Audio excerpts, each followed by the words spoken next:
We are obsessed with the destination, the promotion, the finished project, the 1 million subscribers. We call this the summit.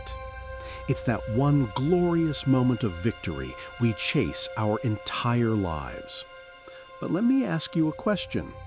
What happens after you reach it? If you're honest, the feeling is fleeting. The excitement fades faster than you expected. And almost immediately, you feel a familiar emptiness, a restlessness. So, you look for the next summit, a bigger one, a higher one. You tell yourself, that next one, that will be the one that finally makes me happy. What if I told you the summit is a lie?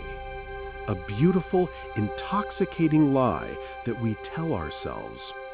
What if I told you that this obsession with the destination is the exact reason you feel unfulfilled? In the next few minutes, I'm going to tell you a simple story about a young climber named Elias and a useless little hill. This story holds the hidden truth of the summit, a secret that might just change the way you see your own life. Elias was a young climber who lived in a valley overshadowed by giants. He was gifted, ambitious, and deeply impatient. His entire world was defined by two landmarks. Far in the distance, piercing the clouds, was the magnificent snow-capped peak of Mount Veritas. It was a legend, a perfect, divine summit that represented ultimate achievement. And then, right at the edge of his village, there was Whisperwind Hill. It was a jagged, complex, and utterly unimpressive mound of rock. It was steep in places, technically difficult, but offered no glory. No one ever talked about climbing Whisperwind Hill. Elias was obsessed with Mount Veritas. His small room was a shrine to it. The walls were covered in maps, weather charts, and equipment lists. He spent months planning his ascent, strategizing every move, visualizing himself planting a flag on that distant peak. He loved the idea of being the man who conquered Veritas. But he never actually climbed. He saw Whisperwind Hill every single day, and he despised it. He saw it as a distraction.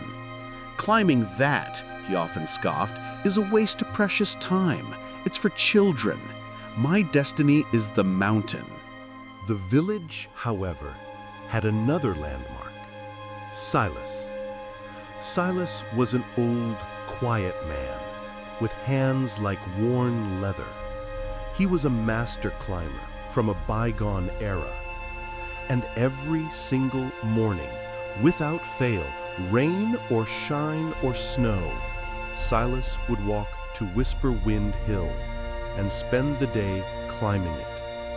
He wouldn't just go up and down. He would traverse its face, explore new routes, practice on its most difficult sections, and then climb it again. One afternoon, Elias, seeking validation, approached the old man. He unrolled his massive, complicated map of Mount Veritas. "Silas," he said, puffing his chest, "I'm seeking your counsel. This is my plan to conquer the summit. It's a flawless strategy, isn't it?" Silas looked at the intricate charts for a long moment. He then looked up at Elias, and finally turned his gaze to the small, jagged hill nearby. "Your plan is impressive," Silas said, his voice calm. "But tell me, have you climbed the hill today?" Elias laughed. "The hill? Did you not hear me? I am planning to ascend Veritas. That hill is a child's toy. My destiny is the mountain." Silas nodded slowly, a patient look in his eyes. "I will make you an offer. Put away your maps. Climb Whisper Wind Hill with me for 1 week. Just 7 days. If after that week you still believe it is a useless toy, I will personally fund your entire expedition to Mount Veritas." Elias couldn't believe his luck. It was a bargain. 7 days of babysitting an old man on a meaningless hill in exchange for his dream?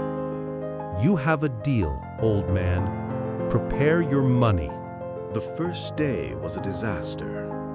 Elias, fueled by arrogance, tried to conquer the hill. He raced ahead, scrambling up the rock face, focused only on getting to the top as fast as possible. Halfway up, he put his foot on a loose rock, slipped, and tore a massive hole in his expensive glove. He cursed, his knuckles bleeding. Silas, 20 feet below, moved with a slow, deliberate grace. He wasn't climbing so much as studying. He tested every handhold. He felt the texture of the rock. He seemed to be in conversation with the stone. By the third day, Elias was miserable. The hill was hard, not high, but hard. It demanded patience. It required technique he hadn't practiced, only read about. Its jagged face was a puzzle that punished arrogance. "This is pointless," Elias finally yelled, kicking a stone from a ledge. "This isn't teaching me how to climb a snow-covered peak. This is just rock. This gets me no closer to Veritas." Silas, hanging effortlessly from a small crevice, finally stopped and looked at him. "You are right," Silas said. "This does not get you closer to Veritas."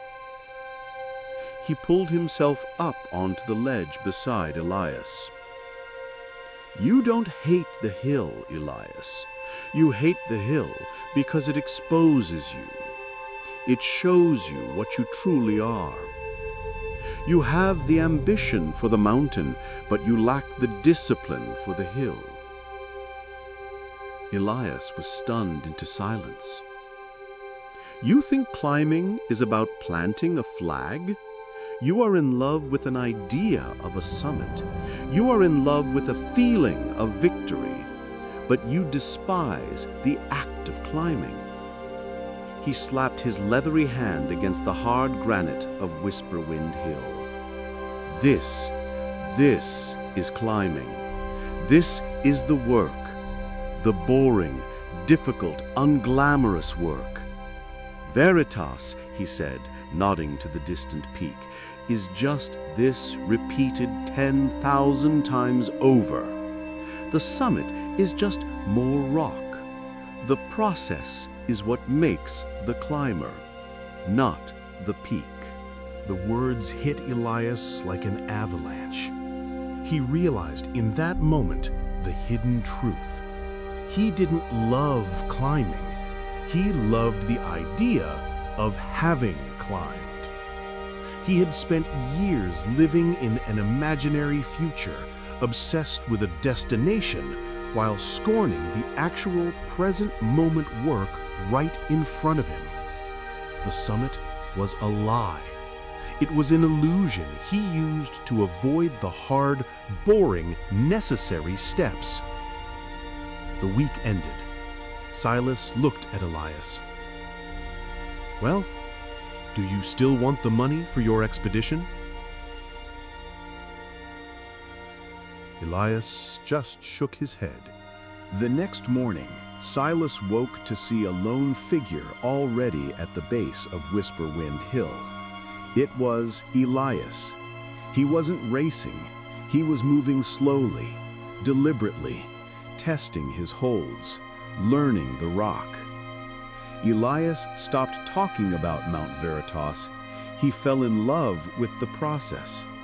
He found a quiet, deep satisfaction in solving the puzzle of the rock face, in the feeling of his muscles burning, in the simple, honest feedback of the stone. He stopped chasing the ghost of the summit and embraced the reality of the climb. Elias had just learned his most valuable lesson. And if you are finding value in this lesson, if this story is resonating with you, my goal is to build a community of people dedicated to mastering the process, to falling in love with the climb. If that sounds like you, take a moment and please consider subscribing to join us on this journey. Now, what does this transformation mean for us? What is the lesson for us? We are all Elias. We stand in our valleys, staring at our own Mount Veritas, the perfect job, the finished novel, the ideal body, the big payday. And we ignore our whisper-wind hill, the daily, boring, unglamorous work that is right in front of us. The spreadsheet, the single page, the 30-minute workout, the difficult conversation. We've been taught to value the destination, but the destination is a fleeting moment. The summit is an illusion. The climb is real. The real reward is not in finishing the project.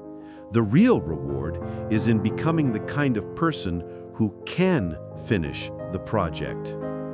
The pride that comes from doing the hard, boring work day after day is deeper and more lasting than the fleeting excitement of any summit. Stop chasing the destination. Fall in love with the process. Focus on the single step you must take today.